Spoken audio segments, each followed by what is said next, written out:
Salut les amoureux du ballon rond, on commence cette revue de presse en France avec le joueur qui cristallise toute l'attention au Paris Saint-Germain, Lionel Messi. Arrivé cet été dans la capitale française, l'Argentin ne semble pas donner sa pleine mesure dans sa nouvelle équipe, alors qu'il n'a toujours pas trouvé le chemin des filets en Ligue 1. Le journal Le Parisien s'interroge, Messi, qu'est-ce qui coince? Pour le quotidien francilien, l'ancien Barcelonais n'est pas totalement responsable de cette situation et son utilisation ne semble pas être la meilleure. Cela fait d'ailleurs partie des chantiers de Mauricio Pochettino, comme l'écrit l'équipe dans ses pages intérieures.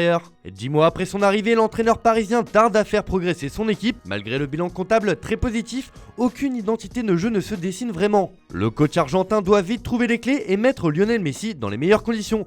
Pochettino a encore du boulot. On prend la direction de l'Espagne où l'on prend des nouvelles d'un Français au FC Barcelone, Ousmane Dembélé. Après une longue période d'absence et sa blessure à l'Euro 2020, l'attaquant de 24 ans a repris l'entraînement ce lundi. Une bonne nouvelle pour le Barça qui vit une période compliquée. Pour Mundo Deportivo, le retour de Dembélé est l'occasion de lancer l'offensive pour sa prolongation. Le Barça se donne un mois pour convaincre le joueur qu'il est un élément clé de la reconstruction de l'équipe et qu'il doit prolonger. Si son agent est réticent, le joueur lui est réceptif, écrit le quotidien catalan. Mais l'actualité blaugrana est toujours tournée vers la défaite du Classico contre le Real Madrid 2-1 dimanche. Les Sportiu y revient encore ce matin et parle de sécheresse de la part du Barça, symbolisé par un Memphis Depay qui a déçu. Et pour ne rien arranger, le club catalan fait face à plusieurs blessures de joueurs clés comme Frenkie de Jong ou encore Pedri.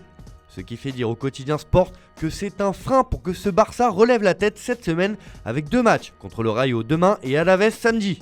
En revanche à Madrid, on surfe sur la belle victoire lors du Classico et on encense les joueurs qui ont été à la hauteur. C'est le cas de Vinicius Junior qui semble avoir pris une autre dimension cette saison. Pour As, le Brésilien est tout simplement la nouvelle superstar. L'attaquant devient enfin un joueur de Liga, estime le journal madrilène.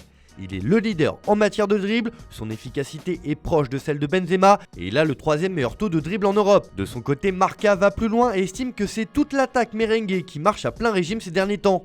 C'est carrément un partenariat sans limite pour l'autre journal de Madrid. Vinicius et Rodrigo sont les partenaires les plus rentables pour Benzema. Le trio d'Ancelotti compte 9 victoires, 3 nuls et 0 défaites, reléguant le reste au second plan, y compris un certain Eden Hazard. Le coach italien du Real a trouvé ses hommes forts et compte bien en profiter pour amener la Casablanca au sommet.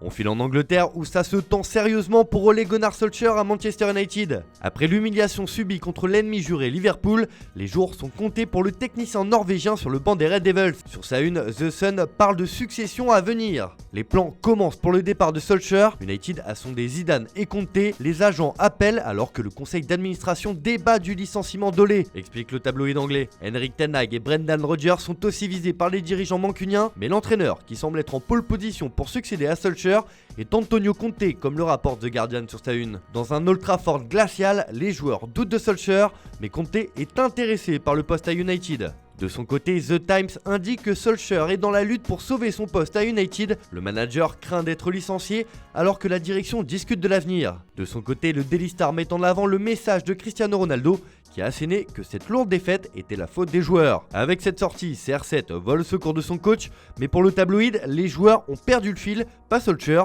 Ronaldo exige une réponse des stars.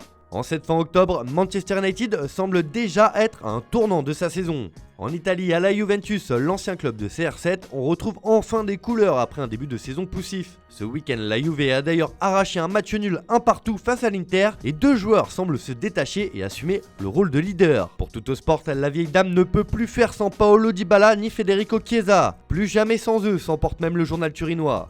Les 2 joueurs ont été décisifs pour le match nul contre l'Inter. Les supporters bianconeri veulent maintenant les voir toujours titulaires. Actuellement 6ème de Serie A avec 15 points et donc 10 de retard sur le Napoli et l'AC Milan qui caracole en tête du championnat, la Juve de Max Allegri nouvelle version va devoir cravacher pour revenir sur le devant de la scène, mais le coach sait qu'il peut compter sur les 2 hommes forts de son attaque. On reste en Italie pour terminer ce tour de la presse où c'est l'un des co-leaders de Serie A, l'AC Milan, qui fait la une de la Gazzetta dello Sport ce matin. Si les rossoneri veulent jouer le Scudetto cette saison, il y aura plusieurs éléments à prendre en compte, sportivement d'abord, mais aussi en dehors du terrain. Il y a des affaires à régler, écrit le journal au papier rose. Le club lombard devra s'atteler aux prolongations de Théo Hernandez et de Raphaël Leao. Milan n'abandonne pas l'idée de recruter le Brestois Romain Fèvre et retentera sa chance en janvier. Bref, si tout va bien sportivement, Milan a tout de même du boulot pour réussir sa saison et cela passera par une bonne gestion de son effectif. Voilà, c'est tout pour ce matin, bonne journée à tous, on se retrouve un peu plus tard pour votre traditionnel JT Foot Mercato.